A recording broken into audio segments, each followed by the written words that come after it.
네, 이번 달에는 관계와 공동체를 주제로 해서 죄송합니다.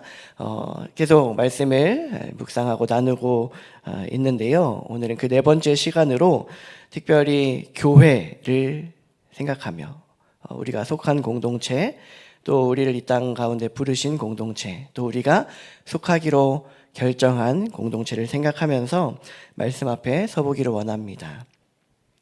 오늘 우리가 함께 읽은 말씀 19절은 이렇게 시작합니다. 그러므로 이제부터 너희는 외인도 아니요 나그네도 아니요 오직 성도들과 동일한 시민이요 하나님의 권속이라, 이렇게 표현하며 말씀하시는데요. 바울 사도는 당시 에베소 교회 성도들을 향해서 이른바 이 표현은 놀라운 신분의 변화를 선언적으로 말하는 표현이기도 합니다.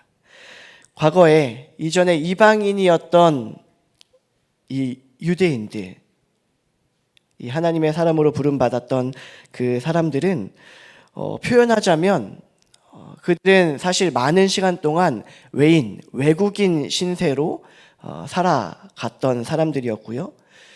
그래서 그 이방 땅에서 법적인 보호를 받지 못해서 늘 불안해하던 체류자 신세, 또 성경의 표현으로 나그네 신분으로 그들의 삶을 살아가던 사람들이었습니다. 그들에게 사도 바울은 다시금 새롭게 그들의 정체성을 확인하며 선언하는 것입니다. 예수 그리스도의 십자가 사건 이후에 그들의 신분이 완전히 뒤바뀌었음을, 또 우리가 함께 아침에도 말씀을 묵상했지만 그 예수 그리스도를 확증하시는 성령께서 우리에게 다가오심으로 그 예수께서 이루신 사건들이 나의 삶에 가장 뚜렷하고 절대적으로 영향력을 미치는 그 삶으로 인도하셨을 때 그들의 삶이 온전히 뒤바뀌었다는 것을 담대히 선언하는 표현이었던 것입니다.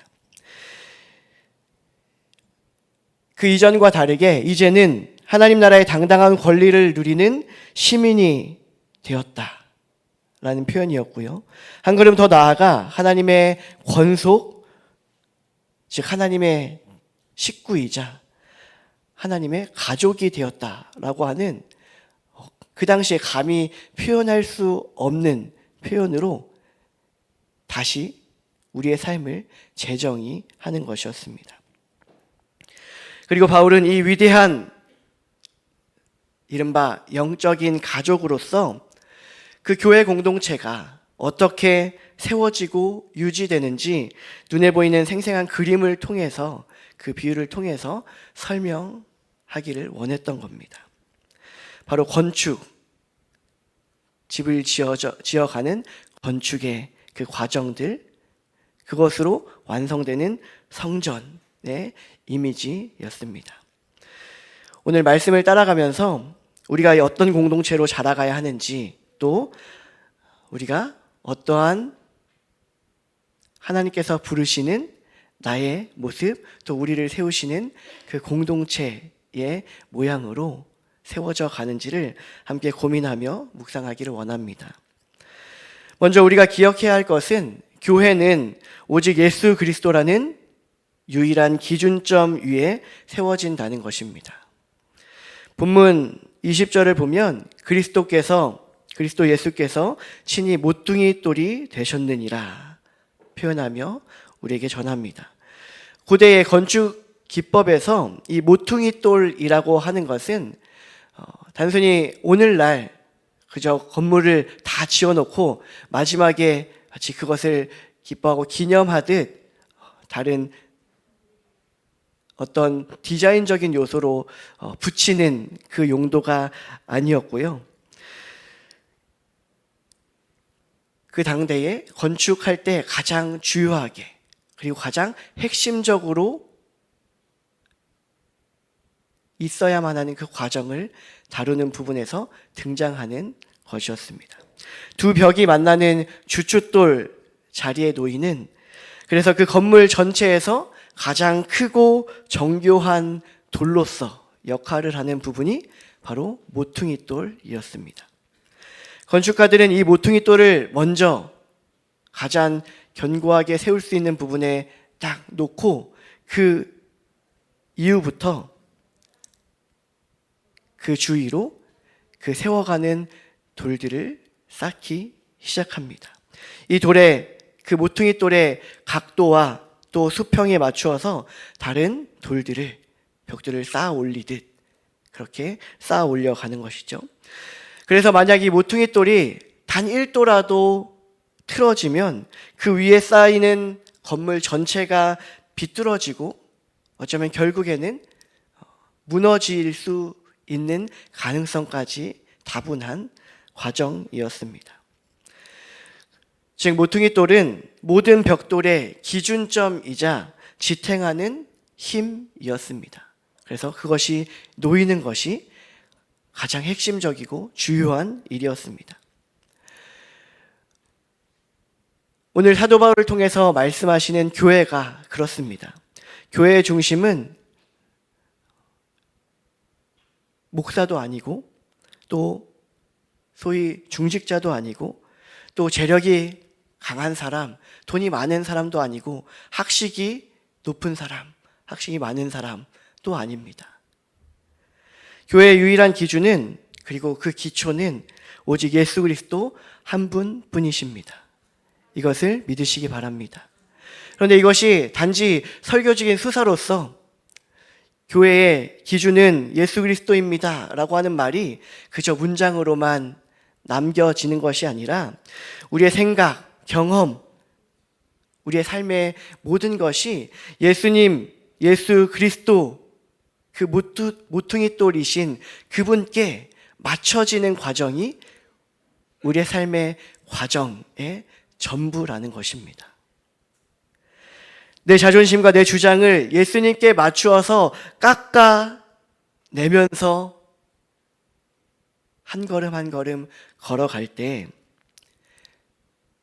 그리고 그 모퉁이 돌을 기준 삼아서 나의 삶을 오늘도 정비하고 깎아내고 맞춰가는 그 하나님께서 부르시는 사람들 한 사람 한 사람이 모여서 함께하며 쌓여갈 때 또 그 시간들이 쌓일 때 교회는 흔들리지 않는 견고한 공동체로 세워져 갈 것입니다.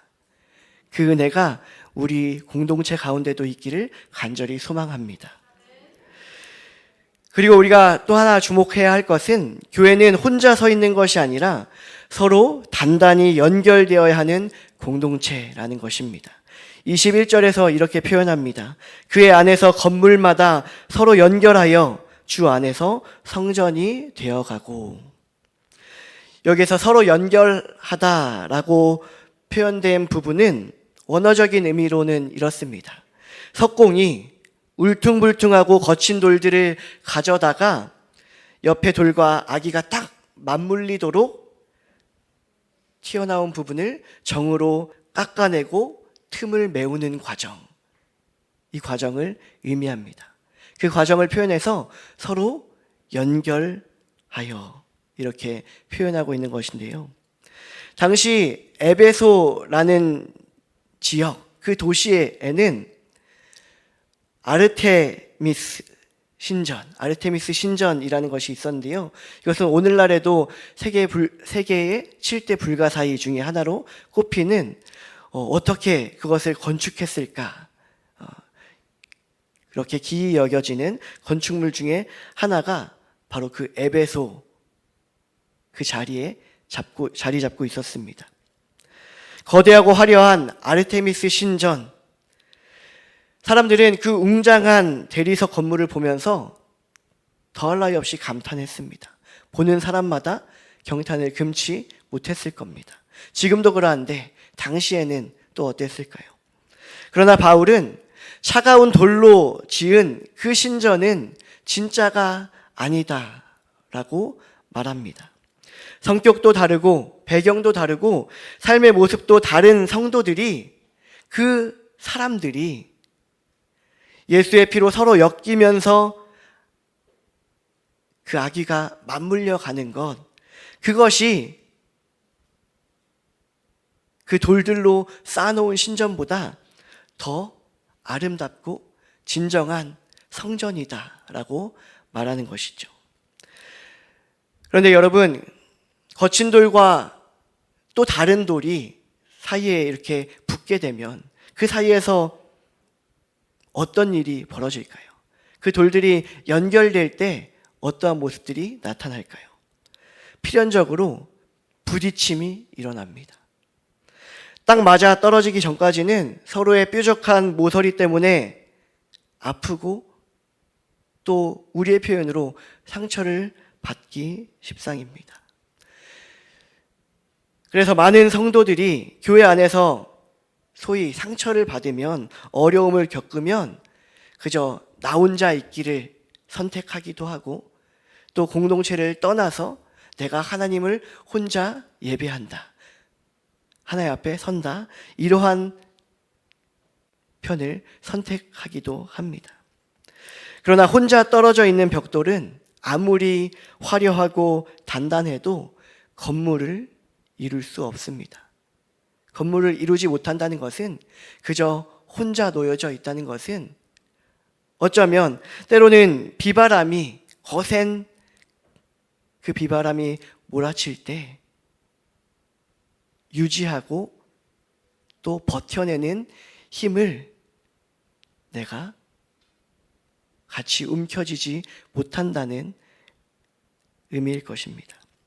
바울은 성전을 마치 우리 시대의 콘크리트 건물처럼 설명하는 것이 아니라 성전이 되어가고 이렇게 표현하면서 되어가는 성전이라 부릅니다.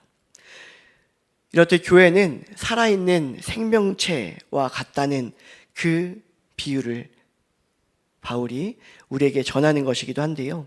조금 아프고 불편하더라도 나의 옆에 존재하게 하신, 나의 옆에 놓으신 다른 이 타인과 우리는 필수적으로 삶을 잇고 연결되어야 합니다.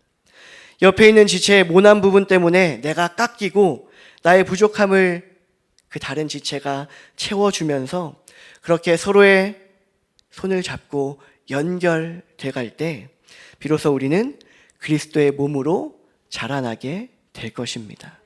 그 은혜가 우리 안에 있기를 간절히 소망합니다. 마지막으로 우리는 하나님께서 편히 거하실 처소로 함께 지어져 가고 있다는 사실을 우리는 묵상하면서 기억해야 할 것입니다. 22절 말씀에서 이렇게 표현합니다. 너희도 성령 안에서 하나님이 거하실 처소가 되기 위하여 그리스도 예수 안에서 함께 지어져 가느니라. 여기서 처소를 뜻하는 원어는 잠시 머물다 떠나는 텐트나 여관과 같은 일시적인 장소를 의미하는 것이 아니라 영원히 정착해서 편안하게 살아가는 집을 의미합니다. 온 우주의 주인이신 하나님이 도대체 어디에서 편히 살고 싶어 하실까요? 바로 우리가 예수 안에서 서로 용서하고 사랑하고 또 깎여져 가면서 그렇게 용납하며 만들어낸 그 관계, 그 사이의 공간, 우리 사이의 공간 속에 하나님께서는 계시고 싶어 하십니다. 그곳에서 우리와 함께 살아가기를 원하십니다. 그런데 이 일을 위해서 바울은 가장 중요한 한 단어를 덧붙입니다. 바로 함께입니다. 너희도 함께 지어져 가느니라. 우리는 이미 완공되어서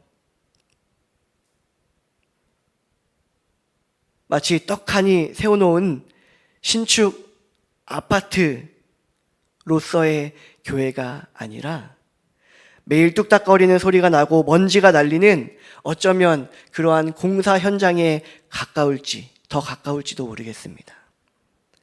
옆에 있는 다른 이가, 성도가 또 하나님의 사람이라고 하는데 왜 저리 모나 보일까? 아직 하나님 손에 다듬어지는 공사 중인, 다듬어지지 않은 그 원석이기 때문에 그렇지 않을까 우리는 생각해 볼 수 있지 않을까요? 나는 왜 교회 안에서 자꾸 부딪힐까요? 하나님이 나를 진짜 쓸모있는 돌로 다시금 탈바꿈해서 만들어 가시기 위해 나를 위해서도 공사하고 다듬고 계시지 않을까요? 완벽한 사람들이 모여서 완벽한 건축물로서 교회가 우리에게 주어진 것이 아닙니다. 공사 중인 미안성의 사람들이 모여서 예수의 피를 의지해서 함께 지어져 가는 공동체, 그것이 우리에게 허락하시는 교회임을 믿습니다. 그 하나님의 부르심 앞에 다시 한번 서가는 우리가 되기를 간절히 바랍니다. 그렇기에 그 교회 공동체에는 서로를 향한 기다림과 또 포기하지 않는 사랑이 우리에게 필요할 것입니다. 나를 위해서, 또 내 옆에 있는 이들을 위해서 그렇습니다. 이렇듯 교회는 구경꾼들이 모여서 공연을 관람하는 극장과 같은 그런 공연장은 더더욱이 아닐 것입니다. 주일 1시간 정해진 그 시간에만 마치 이곳에 나와 앉아 있다가 돌아가는, 또 그것을 좋게 표현해서 그러한 쉼터로 머무르지 않습니다. 우리는 예수의 피로 한 식구가 된 하나님의 가족입니다. 예수 그리스도라는 모퉁이 돌에 우리 자신을 맞추어 가는 하나님의 사람들임을 하나님 앞에서 고백하시기를 간절히 바랍니다. 내 자존심의 모서리를 깎아내고 옆에 있는 지체의 손을 잡고 단단히 연결될 수 있기를 간절히 소원합니다.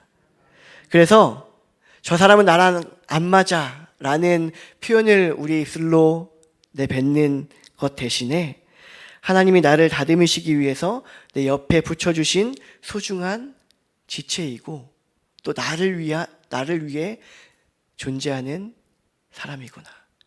모난 나를 위해 존재하는 사람이구나. 여기는 우리의 삶이 되기를 간절히 바랍니다. 그래서 오늘 옆에 계신 성도님들을 향해서 따뜻한 눈빛을 보내면서 이러한 마음을 우리가 고백해 볼 수 있으면 어떨까 합니다. 우리는 아직 공사 중인 성전 한 부분입니다. 우리가 부족해도 서로 기다려주며 예수 안에서 함께 아름다운 교회로 지어져 갑시다. 이러한 고백이 우리 안에 있다면 그 고백 위에 하나님께서 일하시고 우리의 삶을 인도하실 것입니다. 그리고 그 공동체는 단순히 내가 다른 이를 이해하기 위한 공동체가 아니라 내가 깎이고 서로 연결될 때 비로소 하나님이 내 안에 거하시는, 우리 공동체 안에 거하시는 그 놀라운 은혜를 경험하게 될 것입니다. 그렇게 우리 안에 하나님이 거하시는 거룩한 성전이 되기를 간절히 바라며 우리가 서로 연결되어서 하나님이 기쁘게 거하시는 거룩한 성전을 완성해가는 우리가 되기를 간절히 원합니다. 우리는 서로 연결되어 함께 지어져가는 교회입니다.